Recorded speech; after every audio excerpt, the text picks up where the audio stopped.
Oke, bismillahirrahmanirrahim. Assalamualaikum warahmatullahi wabarakatuh. Waalaikumsalam. Adik-adik sekalian yang saya cintai, ya, saat-saat yang seperti ini, alhamdulillah ya, kita masih bisa berkomunikasi walaupun via ya video conference ya untuk belajar bersama. Ya ini kasihan juga temanmu yang belum bisa hadir ya. Iya, Ya adik-adik sekalian, eh, kalian mengambil mata kuliah pilihan ya, koperasi dan bank lahan. Ya, saya mengharapkan ini saya melihat ada 3 mahasiswa yang mengambil ini bukan karena bagian dari yang nggak kebagian kuliah di mata kuliah lain ya. Tapi memang ini kalian ambil ya mudah-mudahan bermanfaat ya, tidak menyesali gitu ya. Kalian ngambil mata kuliah ini gitu ya. ya, Ya adik-adik sekalian, kalau melihat kondisi keindonesiaan sebenarnya materi ini sangat penting ya. Walaupun memang di dalam praktek penerapannya masih jauh dari harapan kita.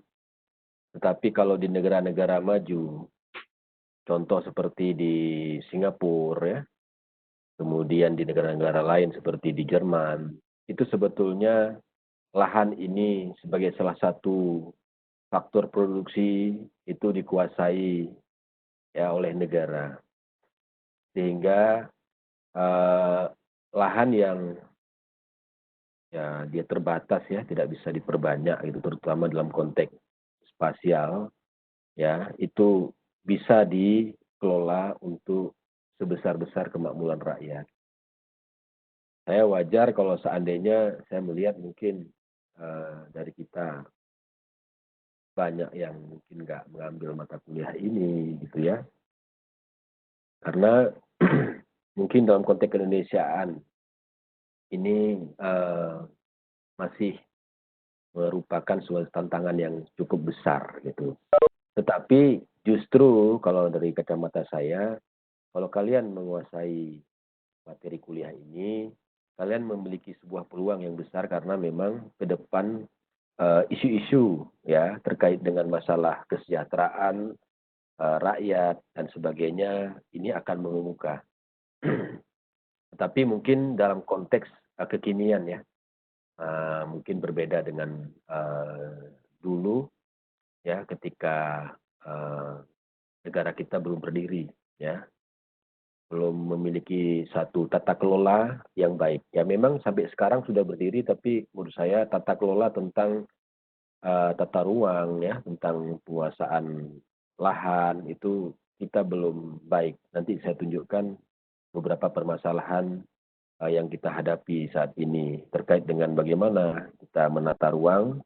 Ya salah satunya adalah tantangan kita untuk ya menguasai ya lahan sebagai salah satu faktor produksi ya. Jadi di perkuliahan kita kali ini kita belajar tentang tantangan ya, memahami lebih jauh sebetulnya isu terkait dengan masalah lahan di Indonesia itu seperti apa.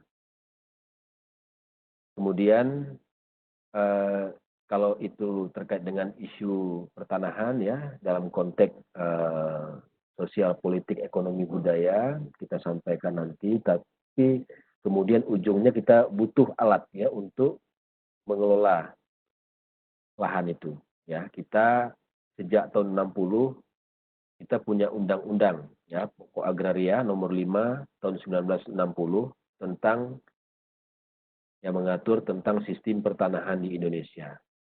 Nah, ini jujur saya katakan anak PWK, seorang planner ya yang notabene banyak bersentuhan dengan perencanaan spasial, harusnya ini harus menguasai ini UPA ini.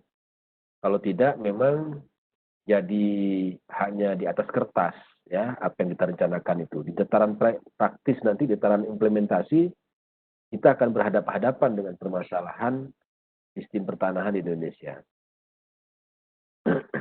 Nah ini sampai detik ini kita sering mendengar ya istilah-istilah tentang bank lahan ya, land banking dan sebagainya, tapi lagi-lagi sampai detik ini land banking masih menjadi wacana di Indonesia ya. Jadi bagaimana kita kemudian memastikan kepentingan umum ya, kepentingan umum bisa kita dahulukan dari kepentingan pribadi, ya, kemudian muncul gagasan-gagasan seperti bank lahan. Nah, banyak sebetulnya metode dan instrumen di dalam pengadaan lahan untuk pembangunan atau untuk kepentingan umum. Nanti kita akan bahas satu persatu. Oke, adik-adik sekalian yang saya cintai. Jadi kalau kita bicara tentang tantangan ya, tentang isu pengadaan lahan, terutama ya, untuk kepentingan umum dalam ini adalah pengadaan perumahan tempat tinggal ya, bagi masyarakat berpenghasilan rendah ya, yang notabene itu 60% ya dari penduduk Indonesia itu tergolong masyarakat berpenghasilan rendah ya. Itu kita perlu menyadari ya, mereka pada umumnya tidak bisa mengakses lahan yang normal ya. Nanti saya katakan normal itu seperti apa akan saya jelaskan. Tapi bagaimanapun juga bahwa lahan itu memiliki value ya, dan dia merupakan media yang sangat-sangat penting ya, faktor produksi yang sangat penting bagi pembangunan. Jadi kalau adik-adik tahu ya lahan itu kita butuhkan baik untuk kegiatan di atasnya ya, secara spasial, kegiatan di atasnya, tetapi juga lahan itu bisa kita lihat dalam pengertian sebagai sumber daya alam ya. Jadi di situ banyak sekali ya, termasuk juga ya pertanian ya, yang kita menggunakan lahan untuk menanam sesuatu, di atasnya itu yang kita petik hasilnya dari kerja-kerja lahan itu sendiri ya. Tapi di kota-kota lahan lebih kita lihat sebagai faktor produksi, di mana di atasnya itu bisa kita manfaatkan untuk berbagai macam kegiatan. Jadi kalau kita tidak punya lahan, kita tidak bisa berkegiatan. Ya, jadi sementara lahan itu posisinya dia terbatas, dia tidak nambah-nambah, kecuali nanti ada reklamasi pantai ya, dan sebagainya. Tetapi secara prinsipil, ya lahan itu ya sebagai salah satu faktor produksi yang sangat penting. Nah, di Indonesia kita ada namanya penataan ruang. Ya. Penataan ruang itu terdiri dari apa? Perencanaan, pemanfaatan, dan pengendalian tata ruang. Jadi kita punya undang-undang penataan ruang, bukan undang-undang perencanaan ruang. Ya, jadi adik-adik jangan keliru. Ya selama ini kita banyak ya berkutat dengan dunia perencanaan. Wah, kota-kota nanti ke depan arahnya dengan zoning regulation-nya ya ke sana ya, zona perumahan ke sana, zona industri dan sebagainya ya. Tetapi pada akhirnya nanti rencana yang dibuat itu harus dipastikan berjalan di lapangan. Artinya kita butuh untuk memanfaatkan lahan yang sudah ditentukan tadi ya, untuk perumahan, untuk industri dan sebagainya. Ya. Nah, persoalannya adalah nanti kita akan berbicara tentang apa yang disebut dengan kepemilikan lahan itu ya, atau property right, dan bagaimana hak pemanfaatan di atas tanah itu yang disebut dengan development right ya. Nah, ini semua kalau kita lihat di dalam penataan ruang itu memang lebih banyak mengatur tentang hak pemanfaatan atau development right ya. Tapi di sisi yang lain, ketika kita bicara tentang land management, tentu kita akan melihat siapa orang yang memiliki hak di atas itu, yang disebut dengan property right ya. Jadi kita perlu tahu juga property right ini ya, supaya kita bisa mengarahkan ya pemanfaatan ruang ya, pengembangan kota ya, supaya sesuai dengan development right ya yang kita berikan berdasarkan rencana ya. Nah, jadi development right itu acuannya itu rencana tata ruang, RT RW ya, RDTR dan sebagainya. Tetapi di atasnya itu ada orang yang memilikinya. Ya, kalau misalnya kita katakan di situ adalah untuk pengembangan perumahan skala besar gitu, untuk membangunnya maka itu harus dibebaskan. Ya, biasanya harus dikuasai. Nah, di sini kita berbicara tentang kepemilikan property right yang tidak bisa lepas, ya, yang kita perlu paham, ya, bahwa ketika kita bicara tentang implementasi rencana tata ruang yang kita susun itu adalah tidak boleh lupa, ya, bahwa di atas tanah itu ada orang-orang, ada subjek hukum, ya, bisa dalam bentuk perorangan maupun dalam bentuk sebuah badan hukum. Ya, adik-adik ini harus adik-adik pahami. Saya yakin kalian ngambil mata kuliah ini, ya, mudah-mudahan mendapatkan sebuah pencerahan, ya, bahwa di dalam praktek pemanfaatan dan pengendalian tata ruang kita harus ingat, ya, ada subjek hukum, ya, yang memiliki lahan yang kita sudah rencanakan tadi. Gitu. Oke, nah, jadi tantangan pengadaan lahan, ya, itu terutama terkait bahwa lahan itu terbatas, ya, tidak bisa diperbanyak. Tetapi di sisi yang lain ada faktor lokasi. Nah, lokasi ini, ya, itu sesuai dengan tuntutan perkembangan kota. Biasanya kalau kita tidak menguasai, lahan itu akan terus-menerus meningkat harganya. Jadi kita butuh lahan, ya, untuk kepentingan umum. Ya, tetapi kalau itu dikuasai oleh seorang atau badan hukum, bukan dalam artian di sini badan hukum pemerintahan, maka mekanisme yang berlaku itu adalah mekanisme pasar, adik-adik semua, ya, harus diingat. Jadi kalau kita misalnya butuh lahan untuk rumah bagi masyarakat berpenghasilan rendah di pusat kota, adik-adik bisa bayangkan. Jadi pusat kota udah nggak bisa bangun lagi kadang yang namanya low income apartemen atau yang disebut dengan rumah susun misalnya. Ya, tapi karena lahannya sudah sangat tinggi harganya, ya kemungkinan kita hanya bisa membangun middle income apartemen, ya, bahkan high income apartemen.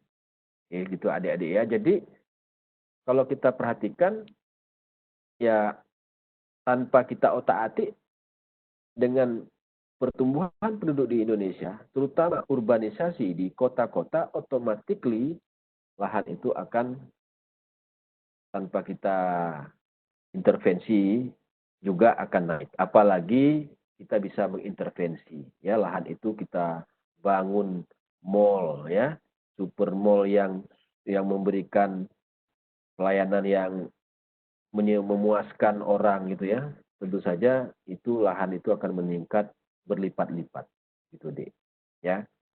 Nah, oleh karena itu, ya, yang paling serius lagi-lagi kita bicara tentang lahan yang terbatas dan dia tidak bisa dipindahkan, biasa masalah lahan, ya, lokasi, ya, harga lahan, ya, dan sebagainya. Jadi ini perlu kita sadari, ya. Saya kira adik-adik semua perlu sadari, ya, ketika nanti menjadi seorang perencana tata ruang, apa yang adik-adik buat di situ, ya, bilanglah di situ jadi kawasan yang ditentukan sebagai kawasan kuning, ya, tempat membangun tempat tinggal begitu.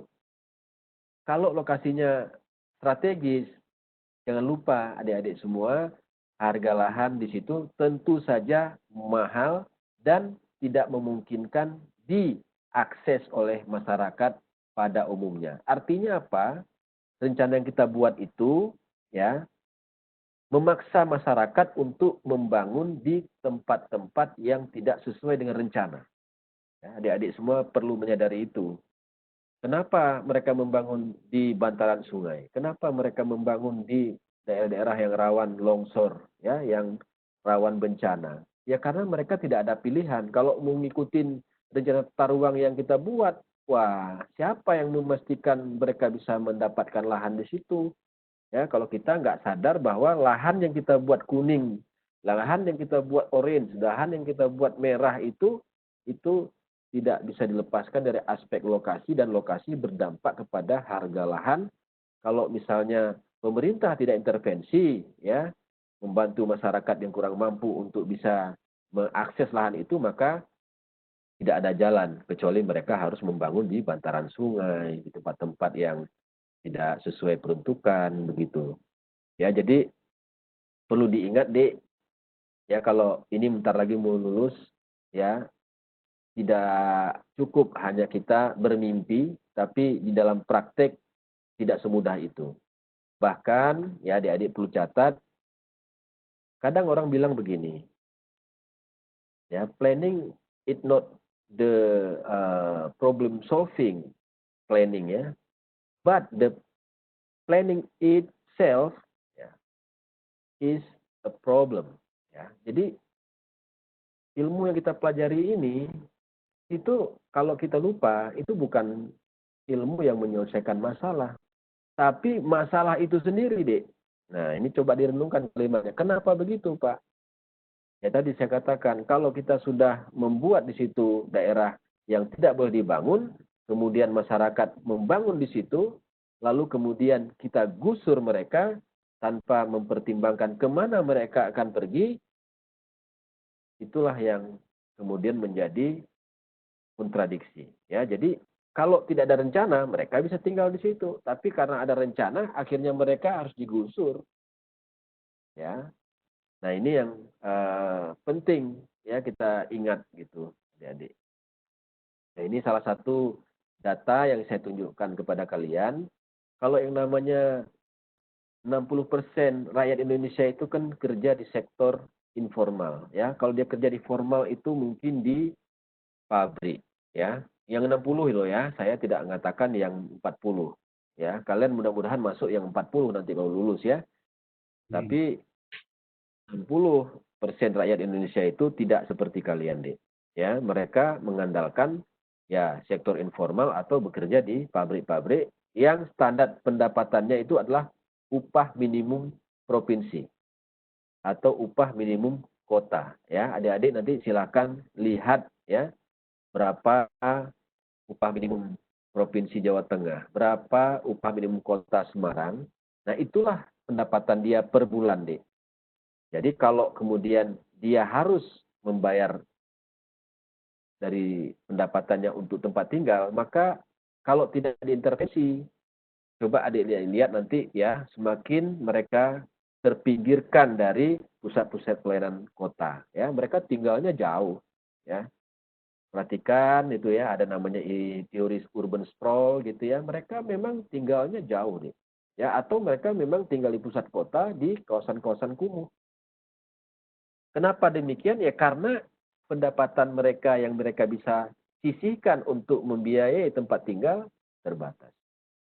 Naifnya, ya, sayangnya mereka tinggal di tempat yang jauh, ke tempat kerja dia harus mengorbankan, ya, membayar biaya transport yang mahal, mengorbankan keluarga, ya, karena, ya, nggak tahu di Medan, ya. Ya, kalau di Jakarta, di Bandung dah pahamlah, ya, Dek, ya, bagaimana kesulitan kita mau menuju ke satu lokasi, ya.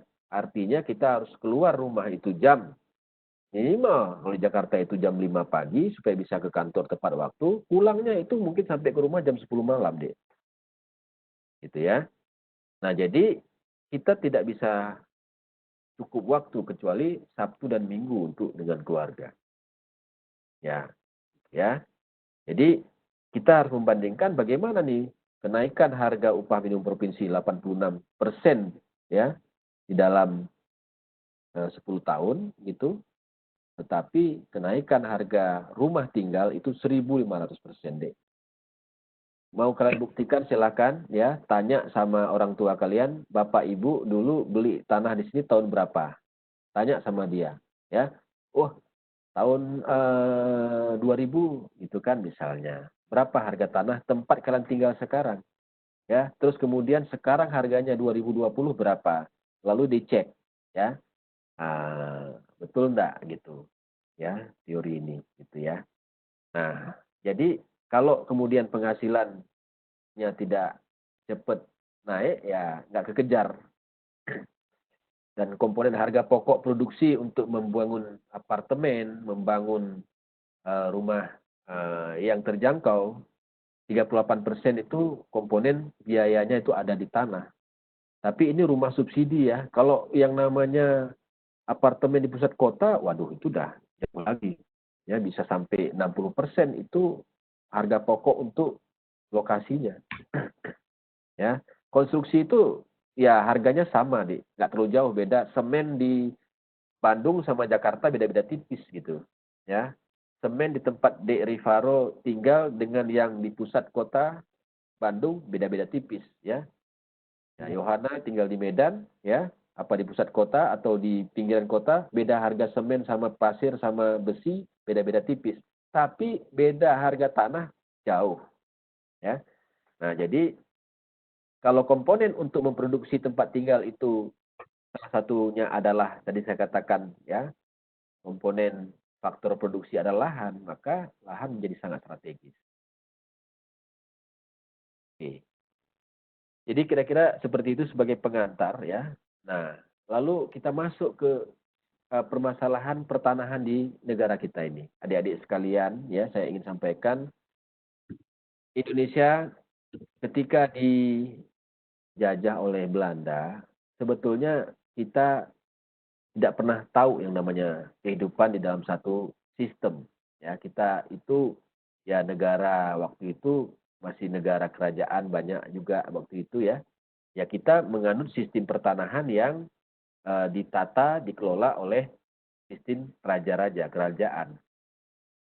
Tapi itu sistem yang tidak tertulis ya. Nah, sementara Belanda waktu datang ke Indonesia mereka sudah punya sistem pertanahan di Belanda yang tercatat, terekam, terdaftar dengan benar, ya, dengan benar dan mereka terapkan waktu mereka ke Indonesia. Jadi tanah-tanah yang dikuasai Belanda itu mereka menggunakan sistem hukum pertanahan di Belanda, tercatat dan sebagainya. Nah, mereka tinggal di lahan-lahan yang mereka daftarkan, ya, dengan sistem pertanahan Belanda, tapi di luar sana rakyat kita hidup dengan sistem pertanahan sendiri, ya. Ya, misalnya di Bandung, ya, ya apa namanya itu Empire apa itu Revano itu ya Sunda Empire itu ya misalnya itu ya. Nah itu kan dia punya sistem pertanahan sendiri mungkin ya tapi dia pakai pakai Sunda Empire itu katanya sampai sistem negara di dunia pula itu ya saya nggak tahu itu ya. Ya jadi kita hidup dengan sistem yang sebetulnya tidak tercatat ya kita saling percaya aja masyarakat kita di desa itu ya bahwa itu tanah kamu oke gitu ya. Nah, ini tanah kamu oke, tapi kita tidak pernah buat patok yang tercatat ya, ada badan yang mencatat ya. Nah, sekarang ada badan-badan pertanahan nasional, tapi waktu itu tidak. Nah, setelah Indonesia merdeka ya. Nah, yang tadi itu saya katakan tanah yang tidak didaftarkan dalam sistem pertanahan Belanda namanya tanah adat kita sebut sekarang ya. Nah, selebihnya itu tanah Belanda. Nah, tantangannya setelah Indonesia merdeka, kita diberi PR gitu ya. Nah, banyak sekali, yaitu bagaimana menyatukan sistem pertanahan nasional, ya tanah-tanah adat di Sunda Empire misalnya gitu ya, kemudian tanah adat di Sumatera Utara, di Aceh, ya, di Sulawesi, ya, bagaimana kita kemudian mengelola tanah-tanah ini. Jadi kalau kita tadi bicara soal penataan ruang, kita perlu paham betul ya yang memiliki tanah di negara ini itu dia tidak semuanya mereka sudah tercatat di dalam sistem pertanahan kita. Ya. Nah, di sisi yang lain kita ditinggali tanah yang sudah dicatatkan tapi dengan sistem Belanda. Nah, kalau untuk tanah Belanda itu langsung dikuasai oleh pemerintah. Ya, jadi jelas bahwa di situ tidak ada pemiliknya. Ya, pemiliknya Belanda kan gitu begitu. Tetapi tanah-tanah yang tidak dicatat oleh Belanda, pemiliknya itu ada, ya. Tetapi kita tidak bisa tahu sebetulnya siapa sih pemiliknya secara formal ya. Nah, artinya semua orang boleh ngaku-ngaku gitu ya, itu tanah saya dan sebagainya, tapi nggak ada surat-surat misalnya, karena sistem yang digunakan itu sistem kepercayaan, sistem yang ada berlaku di adat setempat gitu.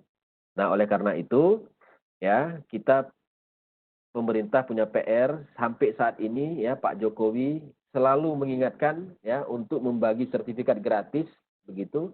Intinya itu apa sebenarnya? Ingin memungkinkan masyarakat mendaftarkan tanahnya di dalam satu sistem pertanahan di negara kita ya. Nah, sistem pertanahan negara kita itu diatur di dalam UU PA, Undang-Undang Pokok Agraria nomor 5 tahun 1960.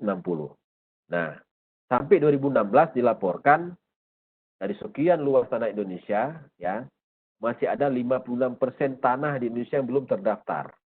Artinya belum bersertifikat. 56% masih belum bersertifikat. Itu pun 2016 ya dengan program Pak Jokowi ya sudah mulai banyak dikejar. Tapi sebelumnya mungkin wah lebih banyak lagi. Ya, jadi ada 56%, lebih dari 50% tanah di Indonesia ini nggak jelas gitu. Pemiliknya ya. Kalau yang di lokasi-lokasi kampung mungkin mudah di-detek ya dengan kemudian menggunakan warga kampung ya untuk tahu ini tanah siapa begitu. Tetapi untuk tanah-tanah yang luas, misalnya hutan dan sebagainya begitu, itu tanah siapa? Nah, itu sering terjadi permasalahan ya, konflik. Jadi ada masyarakat-masyarakat adat yang mungkin masih tinggalnya nomaden, Dek. Tinggal dari sini ke sana, jalan dia sana dan sebagainya gitu. Ketika kemudian ada industri di sana, menguasai lahan ribuan hektar, mereka di dalamnya itu bingung gitu kan. Nah, mereka hidupnya nomaden gitu. Jadi kalau tanya tanahnya seberapa luas ya, seluas negeri ini, sejauh yang dia bisa jalan nih, itu ya tanah dia semua, dia pikirnya begitu. Tapi begitu ada industri di sana, ya, menguasai tanah sekian ribu hektar, ada dia di dalam itu, nah menjadi permasalahan. Itu. Baik adik-adik ya, eh, kita lanjutkan. Jadi ketika kita merdeka, kita punya undang-undang pokok agraria, nah di dalamnya itu kita mulai mengatur ya sistem pertanahan kita. Salah satunya adalah macam-macam kriteria hak atas tanah atau land title ya. Nah, ini sangat penting ya kita pahami apalagi kita sebagai planner. Nah, jadi sejak Indonesia merdeka dengan Undang-Undang Pokok Agraria itu disebutkan bahwa ya semua tanah-tanah yang ada di sini tidak ada lagi tanah kerajaan sebetulnya. Ya, kita sudah merdeka, sudah menyatukan pendapat bersatu membentuk republik ini, maka sebetulnya negara ya, Kesatuan Republik Indonesia inilah merupakan yang memiliki kekuasaan tertinggi. Dalam hal ini termasuk untuk mengelola pertanahan. Jadi kita mengklaim menyebut sebagai hak menguasai negara ya yang merupakan sebagai sebuah konsep negara ya sebagai suatu organisasi kekuasaan dari seluruh rakyat Indonesia ya jadi negara memiliki hak menguasai tanah melalui fungsi dan mengatur dan mengurusnya ya melalui fungsi. Jadi ya mungkin sekarang nggak mudah juga ya kalau kita ke Jogja gitu ya masih ada sultan begitu itu masih ada tanah-tanah sultan ya tetapi negara ingin ya kalau bisa tanah sultan itu tidak kemudian seluas-luas itu bisa dikatakan milik sultan tapi mulai pelan-pelan disertifikatkan jadi nanti kalian bisa bedakan nanti yang dimaksud tanah adat itu dengan tanah sertifikat ya tanah sertifikat itu dia ada patoknya jelas gitu. Tapi kalau tanah adat ini tadi ya orang yang tinggal di hutan ya kehidupannya nomaden itu tidak tahu kita tuh tanahnya itu seluas apa gitu ya, seluas dia bisa jalan gitu, seluas dia bisa bawa suku dia untuk bepergian gitu ya. Nah, itu tanah dia semua gitu dia klaim gitu kan. Nah, sama juga dia membentuk kerajaan juga sama. Raja-raja dulu ya dengan sukunya ya dia membentuk batas-batas wilayah dia selama dia masih bisa berperang mempertahankan teritorial dia nah itulah lahan dia gitu oke ya nah jadi tadi kita menyadari kita dengan negara persatuan kesatuan maka kita hendaknya pelan-pelan ke depan kita perlu mengatur ya sistem pertahanan kita. Nah, atas dasar hak menguasai dari negara tersebut, ya, maka negara mencoba memformulasikan ya kriteria hak atas tanah. Jadi kriteria-kriteria ini nanti akan membatasi seseorang menguasai tanah, ya, membatasi seseorang untuk pemanfaatan tanah. Nah, ini ada di dalam UU PA pasal 4 ayat 1. Oke, jadi tanah itu adalah teritorial ya, sangat luas begitu. Tetapi kita yang luas itu kita coba strukturkan, ya. Nah, strukturkan. Nah, di sini kita punya kalau di pasal 4 ayat 1 itu ada 8 ya hak atas tanah, kriteria hak atas tanah, ya. Ini sebagai landasan kita nanti kita mengelola pembangunan kota nanti. Jadi yang satu adalah hak milik. Ya, nanti kita jelaskan lebih lanjut. Yang kedua adalah hak guna usaha. Lalu ada hak guna bangunan. Nah, nanti kalian, ternyata hak guna bangunan begitu ya. Nah, lalu ada hak pakai. Lalu ada hak sewa, hak membuka tanah, ya, hak memungut hasil hutan, hak-hak lain yang tidak termasuk dalam hak-hak tersebut, ya. Nah, tapi nanti kita tidak uraikan semua, tapi kita akan uraikan sekarang yang terkait langsung dengan pembangunan kota saja dulu, ya. Oke. Jadi hak atas tanah itu tadi ada hak milik, ya. Nah, hak milik itu apa, ya? Adalah hak yang diakui oleh negara yang memiliki status hukum terkuat dari status hukum pertanahan lainnya. Jadi ada kriteria lain yang paling kuat itu adalah hak milik. Ya, HM, hak milik paling kuat. Kenapa dia paling kuat? Kalau orang udah punya hak milik, maka haknya itu bisa diwariskan ya ke anak cucunya. Jadi kalau misalnya dia meninggal, ya hak itu tidak lepas gitu karena dia orangnya nggak ada gitu ya. Dia akan tercatat dan dia akan ikut sampai ke anak cucu. Ya, kalau seandainya di daerah tertentu ya terjadi tsunami, satu keluarga hilang semua, oke, itu ditelusuri ya. Ketika tanah itu dengan sistem pencatatan pertanahan itu nanti bisa ditelusuri setelah dia surut ya airnya, tidak ada air lagi, jadi kembali ke normal ya. Kita bisa telusuri kalau kita memiliki sistem kadastral yang baik ya, kita bisa tahu walaupun patok-patoknya hilang bisa kita cek lagi dan ternyata anak dari yang punya tanah itu udah kawin, ditelusuri ya. Kemudian keturunan dia ketiga ada anaknya gitu yang masih hidup, yang lain pada tinggal di tsunami, misalnya di Aceh itu tinggal orang keturunan anak cucunya yang nomor terakhir, dia yang selamat sesungguhnya karena dia mungkin sedang di Jakarta misalnya. Nah, itu otomatis tanah itu bukan tanah terlantar ya. Itu bisa ditelusuri ya oleh anak cucunya. Turun-temurun otomatis. Dan cara bagaimana misalnya anaknya banyak ya cara membaginya itu kita ikutin. Kalau dia orang Islam dia ikut ya bagaimana membagi tanah waris gitu ya. Jadi jadi paling kuat hak milik ini. Tetapi hak milik ini dia membatasi hanya warga negara Indonesia. Ya tidak boleh warga negara asing. Nah, lalu hak guna bangunan. Nah, hak guna bangunan. Kalau tadi itu paling kuat ya, dia melekat di tanahnya begitu. Kalau hak guna bangunan berbeda. Ya, hak guna bangunan itu kepemilikannya dibatasi 30 tahun. Jadi dia tidak bisa begitu dia itu 30 tahun, tahun berikutnya dia harus urus lagi izinnya. Ya, untuk memiliki tanah itu. Jadi 30 tahun doang dia, tidak turun-temurun. Oke. Nah, tapi hak guna bangunan ini bisa juga dimiliki oleh bukan orang, ya bukan perorangan, Dek. Nah, dibedakan. Oh, dalam subjek hukum di Indonesia itu kita mengenal namanya badan hukum.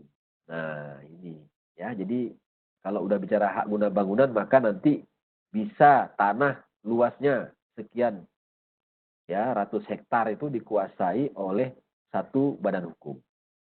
Tapi warga negara boleh nggak menguasai itu dengan sertifikat? Tidak, itu dibatasi. Maksimum satu orang atas nama pribadi di Indonesia kurang lebih 5 hektar.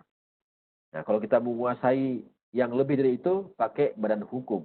Tetapi perlu diingat, ya, ini kalau dikeluar di ujian, badan hukum hanya memiliki status hak guna bangunan. Badan hukum tidak bisa memiliki status hak milik. Ya, dia tidak bisa turun-temurun badan hukum itu. Ya, jadi dia punya hak guna bangunan saja. Dan status haknya itu di tiap 30 tahun harus diperpanjang. Nah, artinya apa? Di situ negara mampu ya kalau baik ya di dalam pengelolaan kepentingan umum. Nah, negara punya peluang gitu ya setelah 30 tahun karena ini untuk kepentingan umum, mohon maaf tidak diperpanjang. Tapi kalau hak milik tidak bisa. Gitu ya, itu filosofinya ya. Kenapa ada hak guna bangunan? Oh, maksudnya itu ya lahan-lahan yang di atasnya memang bukan untuk pertanian, Dek. Ya. Kita tidak mendapatkan manfaat dari tanah itu untuk kita tanami singkong atau kita tanami ubi itu atau kita tanami sekarang ini lagi musim jahe merah gitu ya. Nah, hak guna bangunan itu adalah lokasi lahan biasanya di daerah zona perumahan atau di daerah zona untuk industri, ya real estate gitu ya biasanya untuk hak guna bangunan ini. Jadi 30 tahun ya bisa diperpanjang. Lalu hak guna usaha untuk mengusahakan tanah yang dikuasai langsung oleh negara, hak guna perusahaan pertanian, perikanan atau peternakan. Nah, jadi kalau kita mau mengusahakan tanah itu bukan untuk aktivitas real estate gitu ya, tapi untuk pertanian, perikanan dan peternakan namanya HGU. Jadi sebuah perusahaan yang ingin mengembangkan kelapa sawit, dia tidak dapat hak guna bangunan, tapi hak guna usaha. Jadi bisa dibedakan apa beda hak guna bangunan sama hak guna usaha. Yang satunya itu adalah kita manfaatkan ruang ya, ruang di atas ya, di atasnya itu kegiatan tertentu gitu untuk kegiatan ya. Jadi yang hak guna bangunan itu untuk kegiatan di atas ruang itu dan tanah. Kalau hak guna usaha kita memanfaatkan tanah itu untuk kita petik hasilnya gitu ya, pertanian dan sebagainya. Sama, dia 30 tahun juga. Lalu ada hak pakai. Hak pakai penggunaan dan atau memungut hasil dari tanah yang dikuasai langsung oleh negara. Jadi tanah dikuasai negara, lalu ada orang mau pakai di atas tanah itu. Ya. Kalau tadi hak guna bangunan langsung seseorang memiliki hak di atas tanah itu. Ya, dia punya sertifikat gitu ya. Tapi kalau hak pakai itu tanah negara ya, dikuasai langsung oleh negara atau milik orang lain, tapi dia bisa memungut hasilnya ya. Nah, jadi misalnya mungkin kita punya bangunan ya, punyanya pemerintah kota begitu, punya bangunan, lalu kemudian bangunan itu kita mengambil di dalam bangunannya itu hasilnya. Contoh kita buat kampus Undip ya di luar kampus utama itu.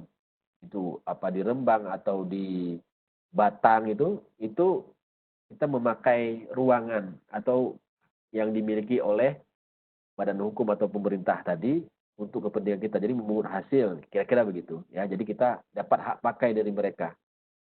Ya, nah ini instansi pemerintah terutama ya. Jadi kita bisa memakai ya infrastruktur yang dimiliki oleh badan pemerintah. Nah, hak pengelolaan ya itu hak yang diberikan juga bukan kepada perorangan tetapi badan usaha ya. Itu yang memang tidak ditentukan sama sekali selama tanahnya dipergunakan untuk keperluan tertentu tidak ditentukan begitu. Nah, ini kita sering mendengar hak pengelolaan tuh HPL ya. Itu biasanya dulu pernah diberikan kepada badan hukum tertentu dan di atas tanah itu bisa saja ada orang lain itu membangun di atas tanah itu ya berupa bangunan lalu dia mendapatkan status hak guna bangunan ya, hak guna bangunan tetapi dia tidak langsung dengan negara ya, tetapi dia berhubungan sama badan hukum yang mendapatkan hak pengelolaan. Jadi orang badan hukum punya hak pengelolaan ya sekian hektar tetapi di atasnya itu ada orang yang kita diberikan oleh mereka yang mendapatkan hak pengelolaan itu berupa hak guna bangunan. Ya. Jadi hak guna bangunan itu sendiri berapa lama? 30 tahun. Tapi hak pengelolaan tidak ditentukan di sini. Nah, jadi seperti itu. Nah, memang ini ada aspek kesejarahan biasanya gitu ya. Hak pengelolaan ini. Ya, tanah hak pengelolaan ini banyak ya di Jakarta, HPL dan sebagainya itu karena dulu ceritanya mungkin dibutuhkan orang yang mau bangun ya, tetapi orang tersebut ingin memanfaatkan tanah itu secara lebih berjangka panjang.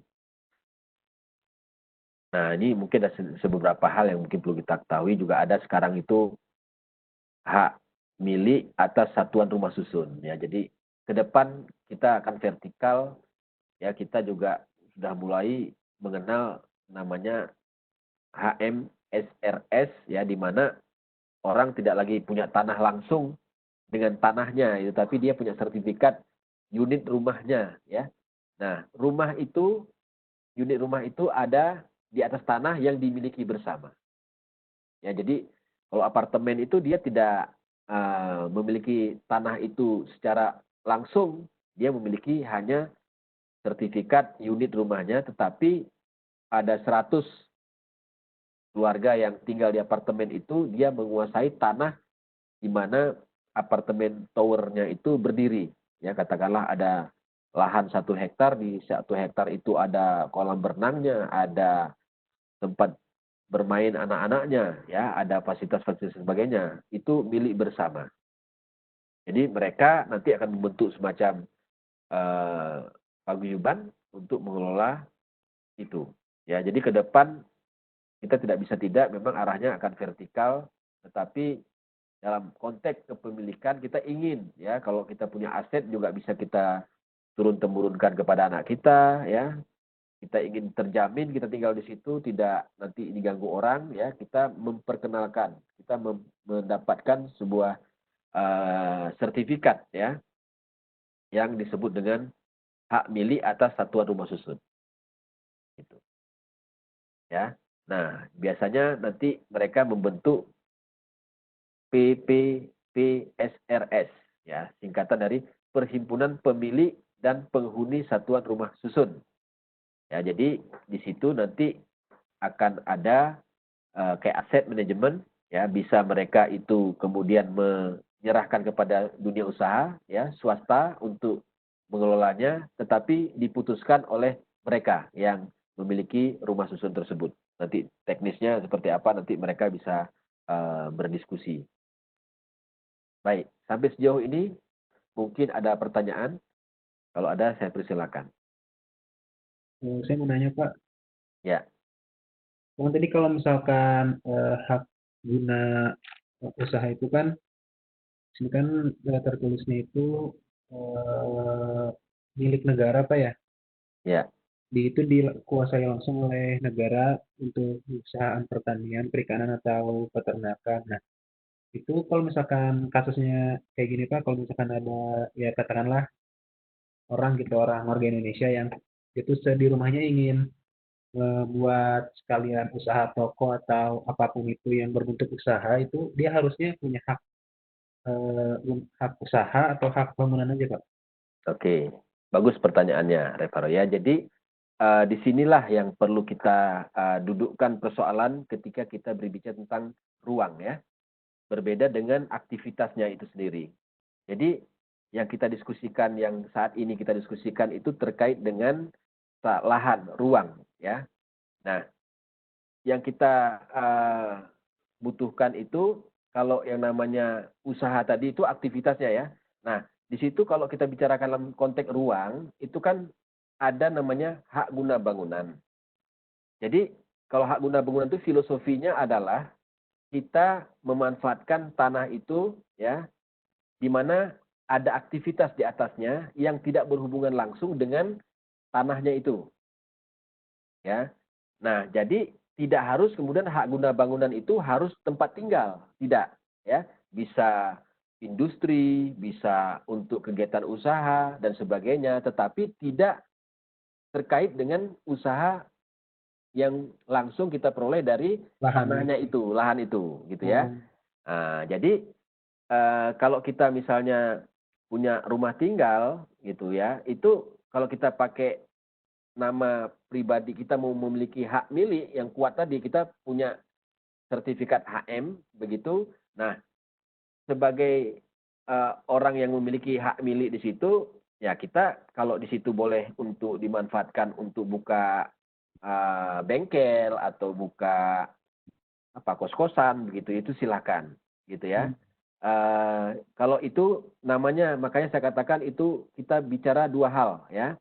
Adanya property right, ada development right. Kalau terkait dengan development right, berarti kita bicara aktivitasnya tadi. Ya kan, aktivitasnya tadi misalnya kita mau buat bengkel motor gitu ya di rumah kita. Nah, itu kan ada izin di atas tanah itu, ya kan? Nah, ini kan kalau kita bicara di rumah milik ya, hak milik ya. Nah, di atasnya itu ada aktivitas, tapi harusnya aktivitas di situ adalah hunian, tetapi kita mau buat bengkel yang mengganggu lingkungan, itu urusannya bukan di property right, tetapi development right. Nah, development right itu acuannya mana? Ya RT RW yang kita buat itu. Ya, jadi kita buat zona perumahan. Zona perumahan, nah tolong ingat Revaro ya, Yohana, kita punya namanya zoning regulation ya, masih pernah dengar nggak? Nah, Ya, itu diperhatikan sekali itu. Ya, zoning regulation itu adalah untuk mengatur kegiatan di atas tanah itu. Tetapi kalau yang memiliki tanah itu, nah bicara property right. Nah, property right itu bisa hak milik, tetapi hak milik itu hanya oleh untuk, perlu diingat, orang, perorangan. Tidak boleh dikuasai oleh badan hukum hak milik itu. Tapi di sisi yang lain, kalau perorangan tidak boleh lebih dari 5 hektar. Kalau dia mau menguasai tanah untuk atas nama perorangan yang tadi sangat kuat tadi, dia pilih lebih 5 hektar. Kalau yang namanya badan hukum bisa lebih dari 5 hektar, tapi statusnya tidak boleh hak milik, tapi dia hak guna bangunan. Oke. Di atasnya, karena dia tidak terkait dengan tanahnya itu langsung, nanam apa dan sebagainya, berarti kegiatan. Nah, kegiatan apa yang diizinkan? Kita berbicara tentang development right. Ya. Jadi berbeda. Jadi urusnya itu urus perizinan tentang lokasi. Ya, izin lokasi itu nanti kita urus ke Pemda gitu ya.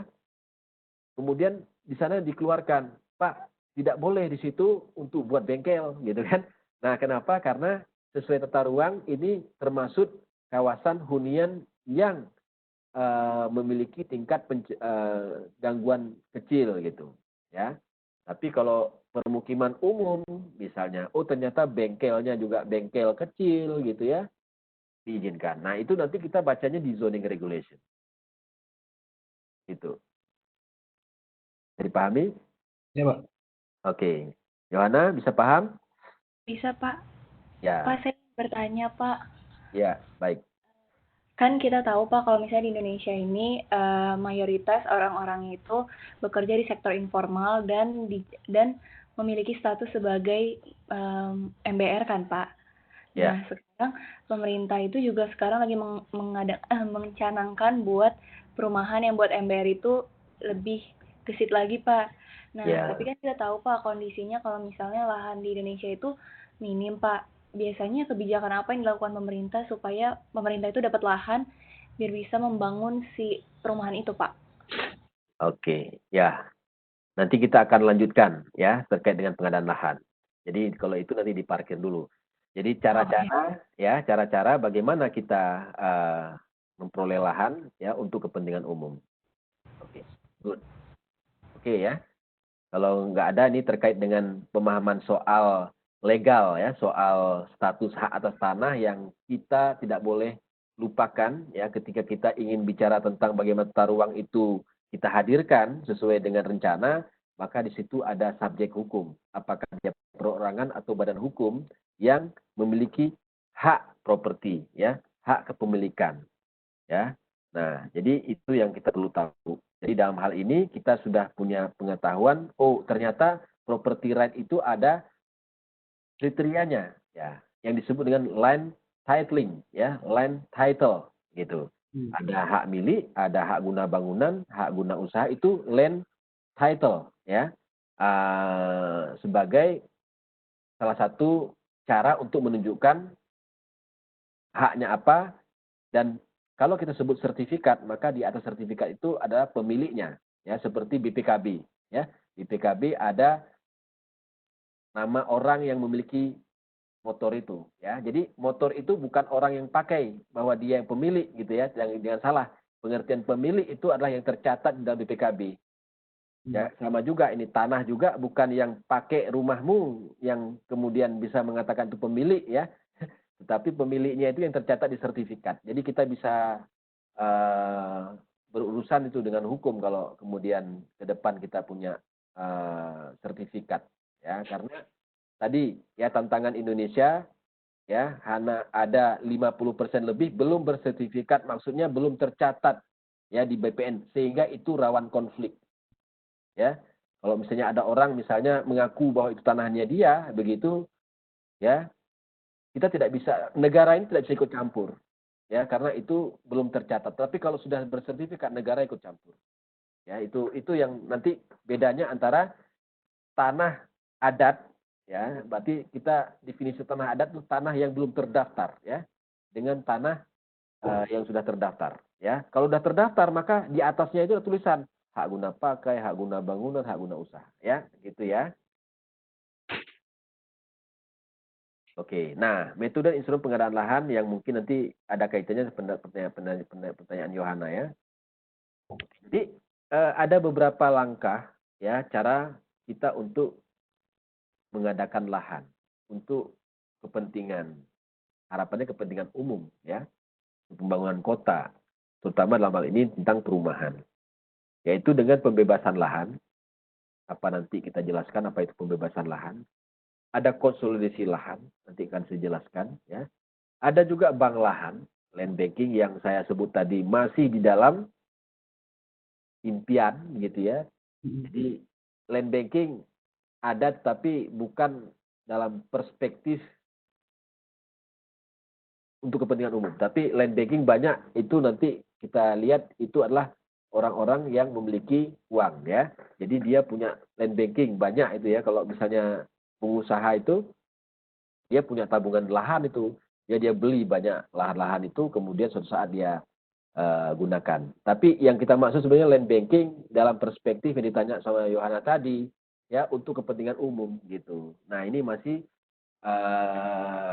wacana lah bisa saya katakan, walaupun itu sudah lama didengungkan ya. Lalu kemudian konversi lahan, ya apa itu? Nah itu juga salah satu cara ya yang sangat-sangat strategis sekarang ini dipakai konversi lahan. Ya tadi di situ ya nanti kita cerita bahwa ada tanah pertanian gitu ya, tapi kita sudah mulai butuh untuk industri, akhirnya ya tadi tanah HGU dijadikan hak guna bangunan. Nah itu ya. Nah jadi kalau kemudian masih HGU itu tidak bisa digunakan untuk kepentingan di atasnya. Tadi kan kalau HGU berarti kan untuk pertanian ya, untuk memanfaatkan tanah itu untuk kita langsung ambil dari hasil tanah itu.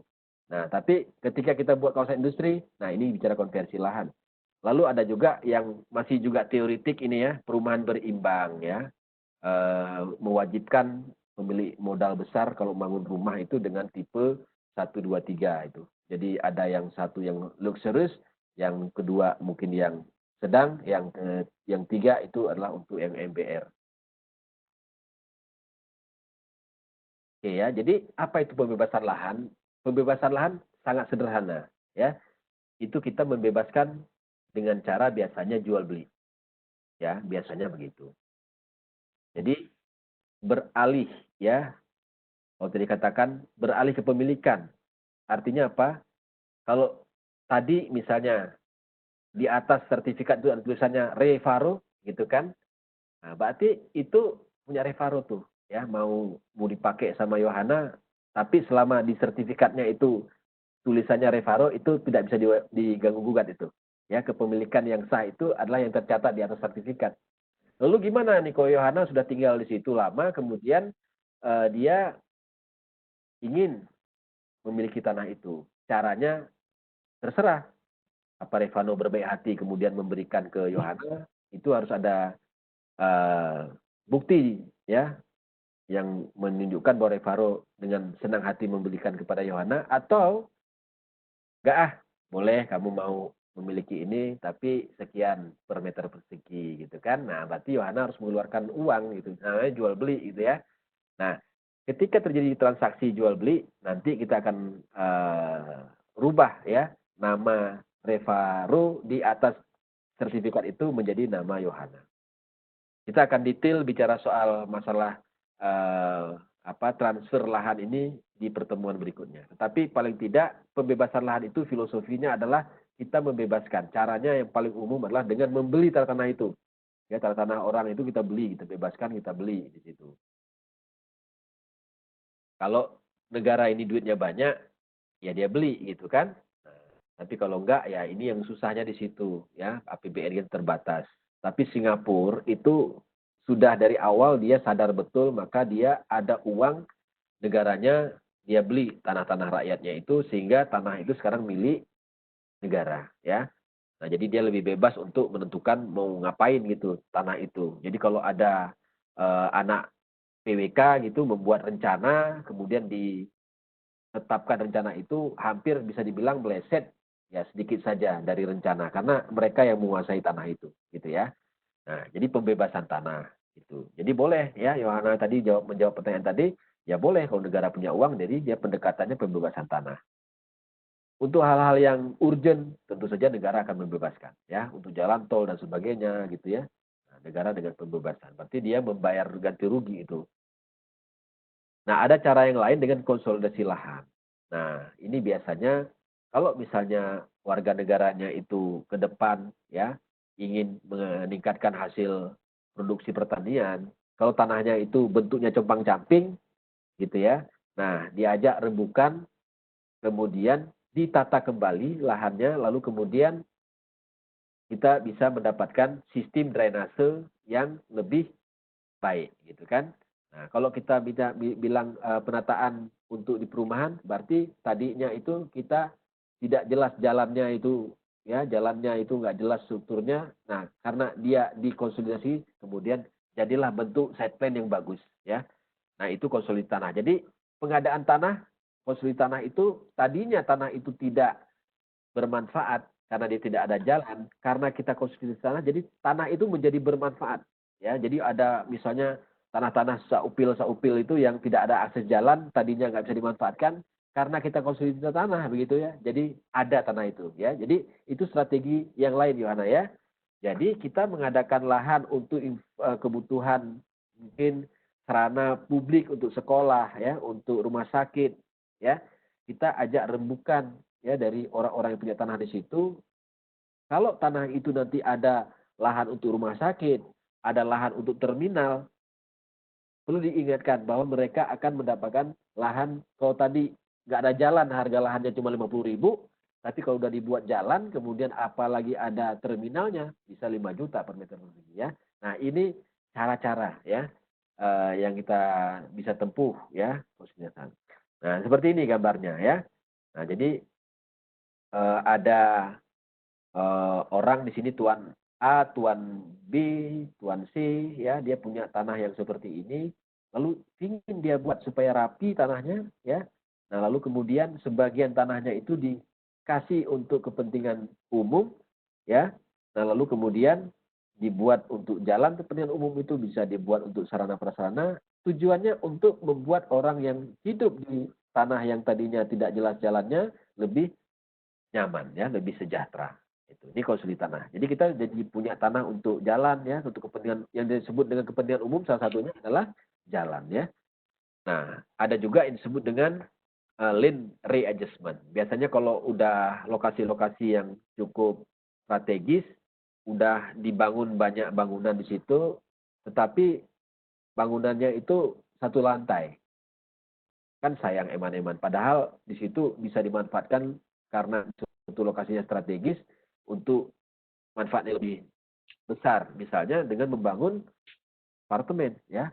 Nah, jadi tadinya cuman hanya untuk bisa digunakan untuk anak kos misalnya gitu ya, sekitar 100 rumah gitu ya untuk menampung kalau satu rumah itu 4 anak kos jadi 400 anak kos ya karena dia landed, tetapi karena dia vertikal gitu ya. Nah, dan nanti lahannya juga sudah ada kolam berenangnya, udah ada tempat main basketnya dan sebagainya, bahkan bisa dihuni oleh lebih dari 400 ya, bisa sampai dengan misalnya ya 1000 begitu ya, 1000 anak kos. Nah, itu berarti yang disebut readjustment sama sebetulnya dengan konsolidasi tanah, tetapi lebih banyak dipraktekkan di lokasi-lokasi perkotaan. Nah, land polling ini hampir sama mirip dengan land consolidation, sebenarnya prinsipnya hampir sama, tetapi kalau land polling itu lebih banyak dikaitkan dengan upaya penyediaan anggaran ya. Jadi tadi misalnya mereka mau kita konsolidasi tanah tapi biayanya dari mana gitu kan. Nah, kadang-kadang ada masalah seperti itu. Nah, biasanya mereka berkumpul ya difasilitasi oleh para perencana misalnya ya, kota begitu. Nah, kemudian mereka bisa gabungkan lahan-lahan tadi yang tidak begitu bernilai ya, kemudian dikonsolidasi tanah, biayanya itu bisa dikompensasi dengan menjual sebagian lahan tersebut untuk kepentingan umum. Nah, jadi seperti ini ya. Jadi kurang lebih lahan yang luas kemudian dijadikan untuk street, untuk park, ya untuk service building plots. Nah, service building plot itu bisa dikembalikan kepada landowner ya untuk rumah tinggal, bisa dikembalikan kepada pembeli ya, misalnya dalam bentuk mall ya, dalam bentuk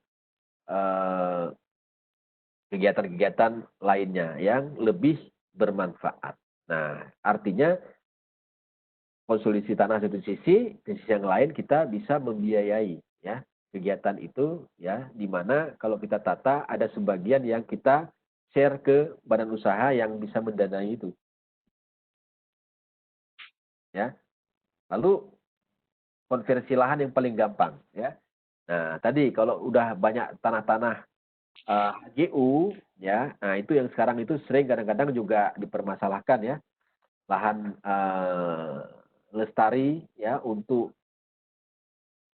lahan untuk kebutuhan pangan ya, lestari gitu. Kita tahu penduduk sekian butuh makan sekian, maka karena yang namanya sekarang kita masih nanamnya di atas tanah gitu ya, maka kita bisa menghitung luas lahan minimum untuk mensuplai kebutuhan pokok makan kita itu tidak boleh kurang sekian gitu kan.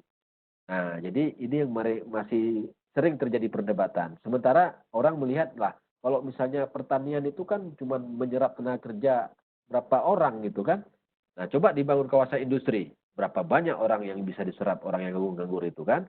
Nah, ini jadi sebuah diskusi ya, jadi sebuah perdebatan. Tapi paling mudah itu kebutuhan lahan untuk kepentingan umum ya dengan cara mengkonversi lahan. Paling mudah. Jadi HGU itu kemudian kalau kita butuh lahan untuk kebutuhan negara untuk kepentingan umum ya tinggal berhentikan itu ketika berhenti HGU-nya itu kemudian dialihkan menjadi lahan dengan status di atasnya berbeda ya, jadi hak guna bangunan misalnya begitu ya. Nah, ini salah satu strategi cara negara ya untuk mengadakan lahan untuk kepentingan umum juga ya, di samping dari konversi lahan. Nah, land revitalization ini juga ada ya, itu lebih banyak ke tadi ya, bagaimana kita memanfaatkan lahan agar memiliki nilai yang terbaik ya, hampir sama sebetulnya dengan land readjustment ini ya. Nah, kalau land readjustment lebih melihat dari sisi struktur bangunan infrastruktur secara fisik, tapi land revitalization lebih melihat dari pemanfaatannya yang lebih menguntungkan. Ada juga land sharing, ya. Jadi kadang ada lahan-lahan yang dimiliki oleh negara, tetapi sudah dihuni oleh masyarakat sekian lama, ya. Nah, kemudian negara tidak serta-merta bisa menggusur mereka. Nah, biasanya dirembuk, oke, kita tata kembali, kemudian nanti sebagian lahannya itu nanti kami gunakan, sebagian bisa dibangun untuk tempat tinggal Anda, ya. Jadi biasanya lebih vertikal. Nah, land sharing seperti ini, ya, konsepnya. Jadi awalnya itu kalau kita lihat yang gambar sebelumnya itu kawasan kumuh, ya, lalu kemudian ditata, dibuat vertikal, kemudian ada sebagian lahan yang bisa digunakan oleh negara. Ya, jadi ini cara-caranya. Ya. Nah, lalu bank tanah. Bank tanah itu apa sih? Nah, bank tanah itu sebetulnya sebuah institusi yang berusaha untuk menginventarisir tanah, lalu kemudian membebaskan tanah itu.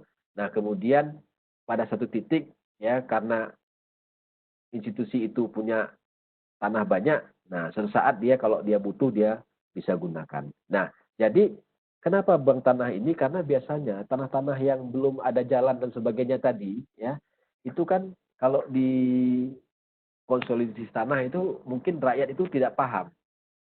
Misalnya sekarang Pak Jokowi ngasih sertifikat gratis gitu ya.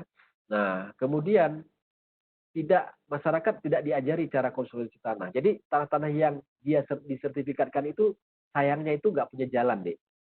Ya banyak itu kapling-kapling yang nggak ada jalan, akses jalannya gitu. Nah biasanya yang beli tanah-tanah yang nggak ada jalan itu adalah pemilik modal besar. Jadi mereka beli karena tanah nggak ada jalan bisa murah gitu ya, cuma 50.000 per meter persegi. Dibebaskan 100 hektar ya dengan harga 50.000, lalu kemudian dibuat jalan, harga tanahnya itu bisa sampai dengan 5 juta per meter persegi.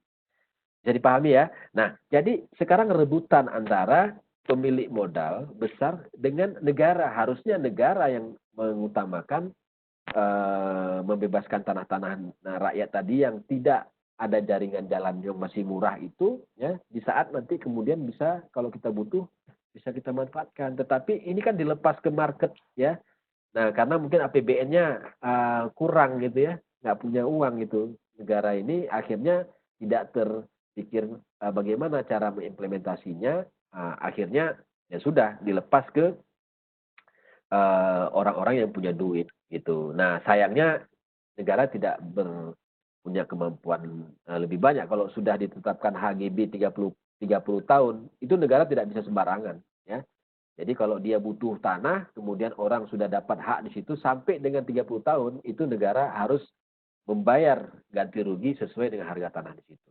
Ya, berbeda kalau dia sudah putus, ya. Nah, kemudian 30 tahun kemudian tidak dilanjutkan. Tetapi kalau masih dalam proses dia memiliki tanah itu tidak bisa sembarangan negara itu serta-merta ambil tanah itu, ya.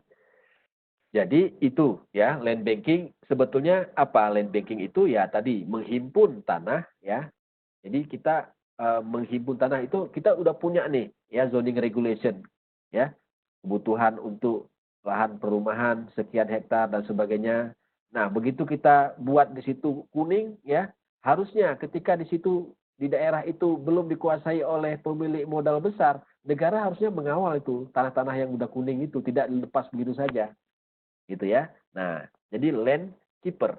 Lalu pengaman tanah ya, land warranty. Nah, kemudian baru dipastikan untuk kebutuhan tata ruang tertentu. Nah, biasanya tadi strategi kayak HGU itu bagus juga ya. Kalau kita sudah menguasai tanah HGU yang hampir habis, nah kan kita nanti bisa tinggal berubah jadi HGB. Itu kalau HGB lebih mahal daripada HGU ya, tanah HGB itu deh ya, karena di kota-kota itu tidak lagi bergantung pada pertanian ya, tapi aktivitas non pertanian. Lalu pengendalian ya dengan cara biasanya menguasai, biasanya membebaskan tanah. Nah, dengan penilaian tanah, land value ya, itu tanah itu ada appraisalnya kalau kita mau beli nih ya. Jadi misalnya mau dibebaskan itu ada appraisalnya. Jadi tidak bisa serta merta. Jadi sama itu yang sering ribut itu kan begitu. Tanah yang sebetulnya harga nggak ada pun 25.000, bahkan mungkin 15.000 nggak ada yang beli di situ karena jalan tol, ya kemudian naik harganya ya. Nah itu biasanya terjadi keributan di situ. Lalu penyaluran tanah, mendistribusikan tanah tadi ya, kalau kemudian kita sudah punya lahan, nah karena namanya peran dari bank tanah ini ya untuk kesejahteraan seluas-luasnya kesejahteraan rakyat, maka ada namanya, kalau pernah dengar namanya land reform ya, reformasi agraria, itu tujuannya untuk mendistribusikan kekayaan aset tanah ini ke orang-orang yang tidak mampu ya.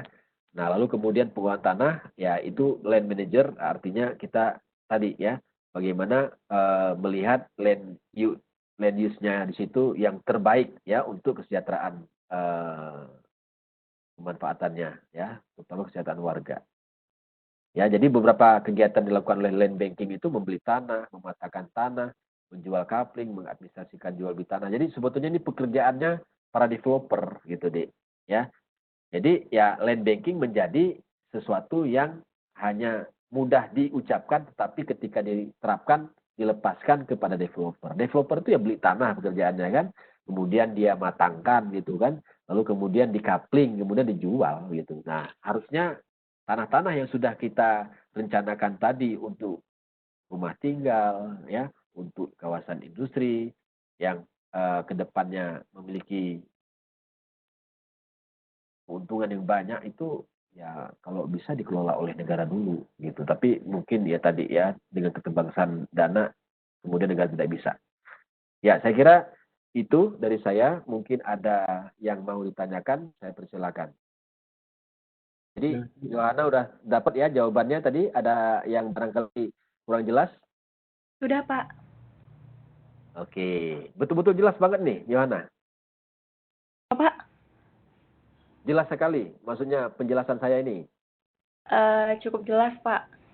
Jelas ya, ujian bisa jawab ya, hebat kamu itu. Iya, Pak. Faro gimana? Ini saya mau nanya terkait, berarti tadi kalau misalkan bank tanah itu, bank lahan itu sama pembebasan lahan itu mirip-mirip Pak ya? Dibeli, terus disimpan Ya, itu. jadi ini semuanya mirip-mirip ya tadi, seperti tadi Revaro tanya masalah hak milik, kaitannya sama penggunaan, kita mau apa itu kan. Kita perlu melihat dari perspektif yang pas supaya tidak campur aduk. Maksudnya ya, tadi ada saya katakan namanya land property right ya kan, ada development right. Mungkin Revaro udah ngeh ini. Oh, ini Pak begitu ya. Nah, lalu kemudian ada kita bicara soal bagaimana menguasai tanah ya kan, kalau misalnya tadi Yohana tanya itu bagaimana menguasai tanah.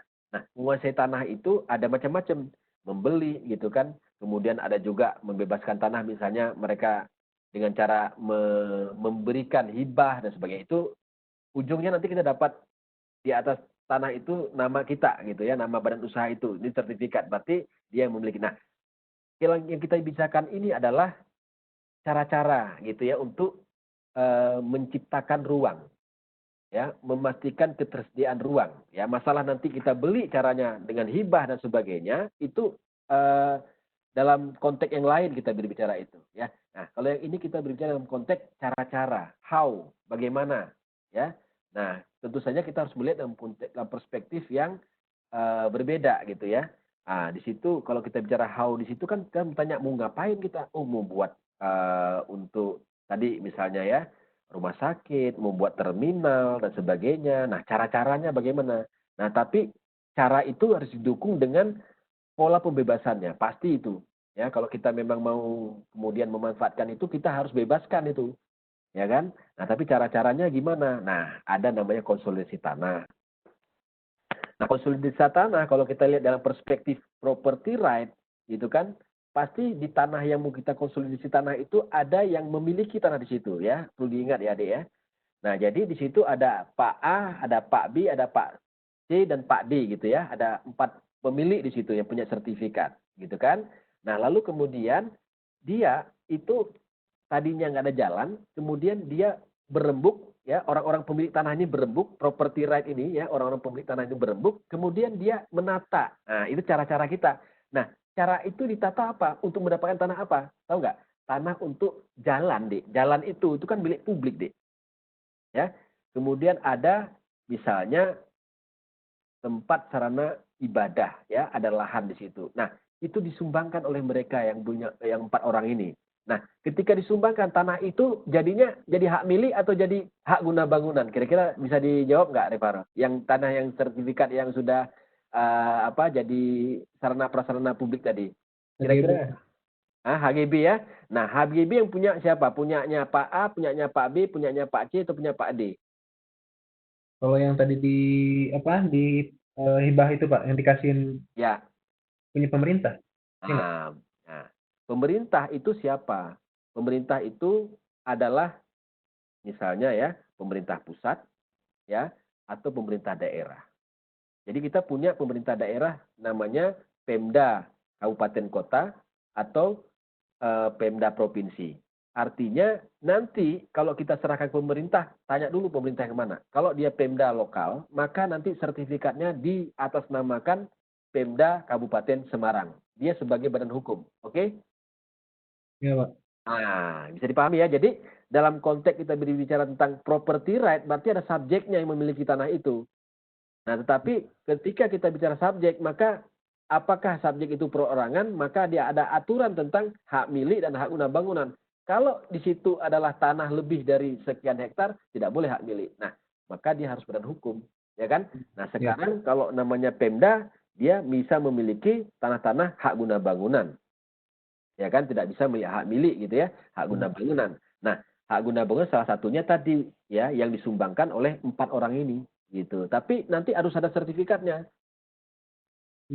yang sudah dipisahkan tadi ya. Jadi nanti BPN akan mengeluarkan sertifikat baru kepada orang ini yang tadinya tanahnya compang-camping jadi bentuknya yang jadi rapi. Tetapi dia ada jalannya. Jalannya untuk siapa? Tidak lagi dimiliki oleh mereka.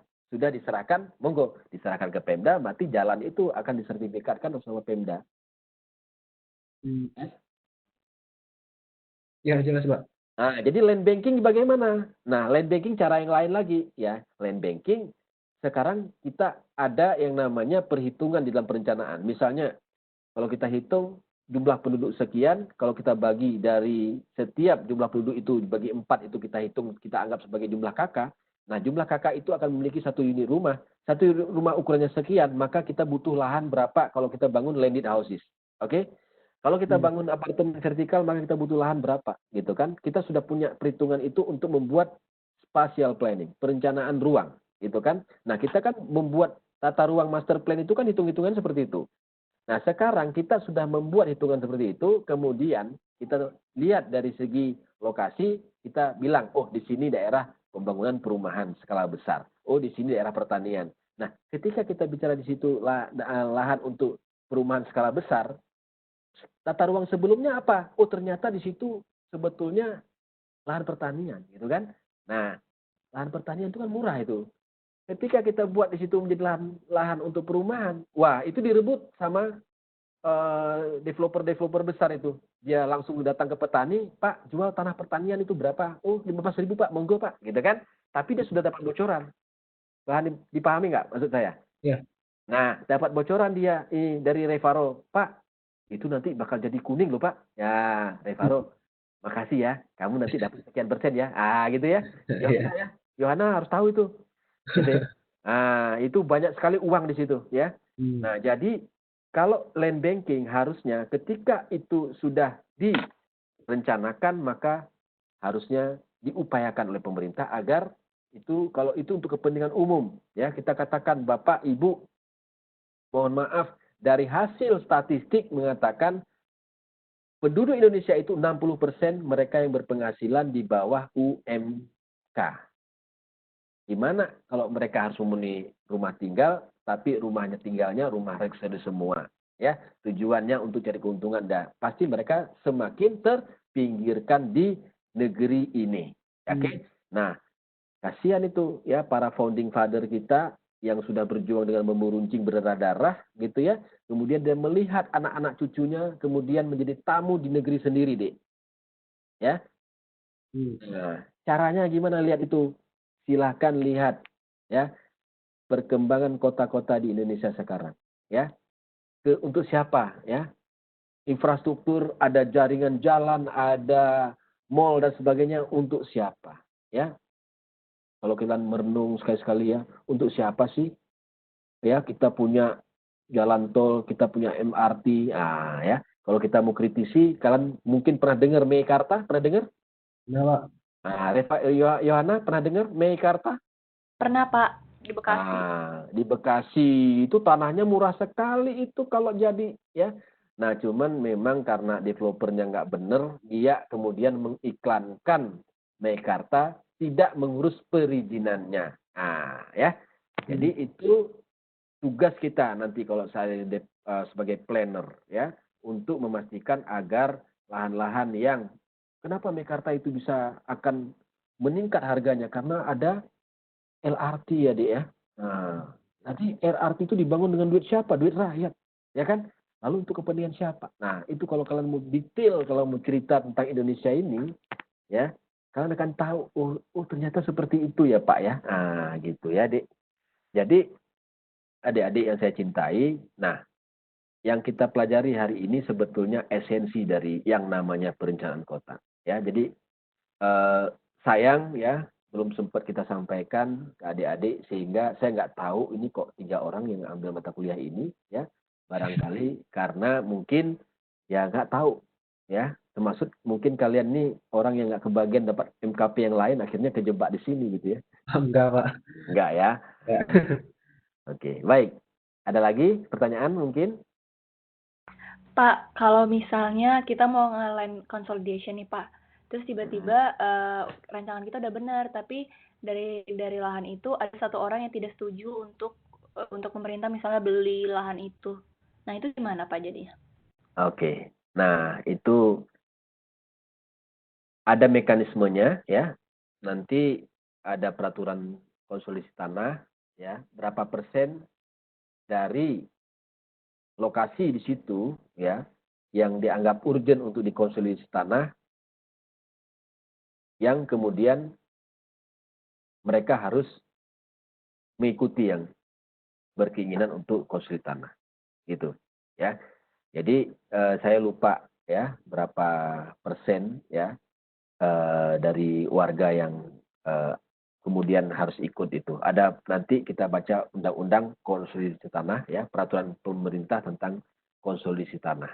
Ya, nanti kita akan bahas lebih detail khusus untuk konsolidasi tanah di pertemuan ketiga ya dengan saya maksud saya. Nanti saya coba lihatnya ya.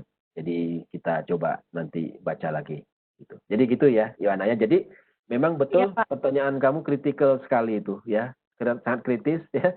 Jadi yang namanya konsolidasi tanah itu harus semuanya setuju kira-kira gitu ya. Nah kalau satu orang nggak setuju gimana? Nah itu ada mekanismenya ya. Saya belum bisa jawab sekarang karena itu terkait dengan aturan hukum ya. Jadi harus dicek betul. Oke? Ya, Pak. Ya sekarang kalian nyalakan dua-duanya dulu ya videonya sebentar.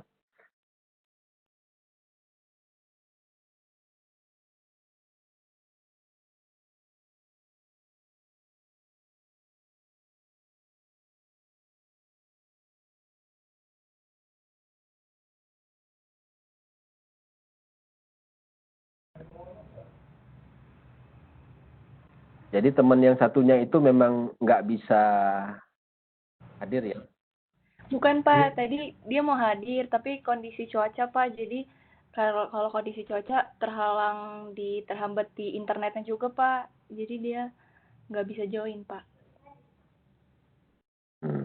Ini perlu ada apa solusi ya.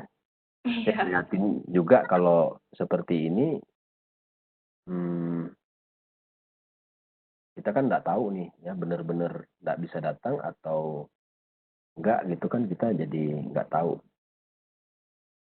cara mekanisme untuk tahu ada masalah itu bagaimana gitu kan juga sulit juga gitu. Iya, Pak. Sebentar nih kita akan absen ya, saya kirim ini, siapkan handphonenya.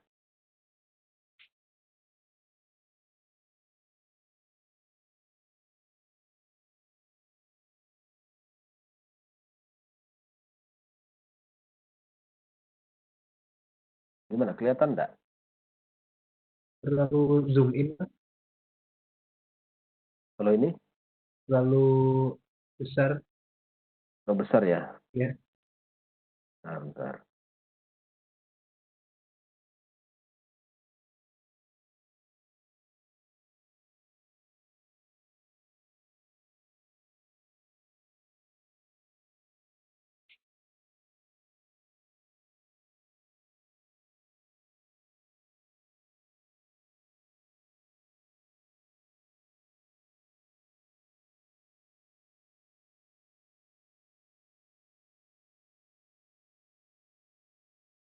Ini, ya bisa ya? Ya, Pak. Oke, silakan absen dulu.